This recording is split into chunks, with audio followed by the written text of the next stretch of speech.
Burger, pizza, chicken fry, chowmein এসব আইটেমগুলোর নাম শুনলেই জিভে জল চলে আসে ছোট বড় সবার। বিশ্বের বিভিন্ন দেশের মানুষের পছন্দের তালিকায় রয়েছে মুখরোচক এসব খাবার। কিন্তু ফাস্টফুডকে বিলাসিতা বলে মনে করেন শতকরা ৮০% মার্কিন নাগরিক। যদিও পশ্চিমাদের দেশেই উৎপত্তি এই ফাস্টফুডের।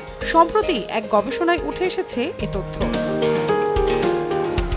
মার্কিনদের প্রতিদিনের খাদ্য তালিকার বড় একটি অংশ জুড়ে রয়েছে ফাস্টফুড। সম্প্রতি লেন্ডিং ট্রি নামের অর্থনৈতিক একটি ওয়েবসাইটে উঠে এসেছে এ তথ্য। তবে ২০০০-এর বেশি মানুষের মাঝে চালানো এক জরিপে দেখা যায় মুদ্রাস্ফীতির প্রভাব পড়েছে ফাস্টফুডে।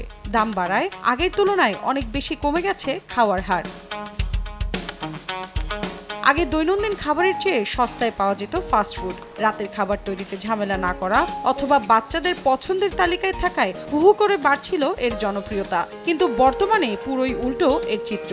ফাস্টফুডকে বিলাসবহুল পণ্য মনে করেন যুক্তরাষ্ট্রের ৭৮% নাগরিক।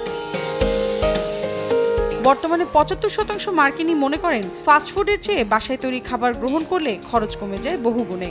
জরিপে দেখা গেছে ২০১৪ সালের তুলনায় ৪৭%, আর গেল বছরের তুলনায় দেশটিতে ফাস্টফুডের দাম বেড়েছে ৪.৮%। এদিকে গত বছর বাসিন্দাদের সুস্থতার কথা চিন্তা করে বিশ্বে প্রথমবারের মতো ফাস্টফুডের ওপর কর আরোপ করে কলম্বিয়া। বিষয়টি অন্য দেশের জন্য একটি চমৎকার উদাহরণ হতে পারে বলে মনে করেন দেশটির সরকার। মৌসুমী সাথী, সময় সংবাদ।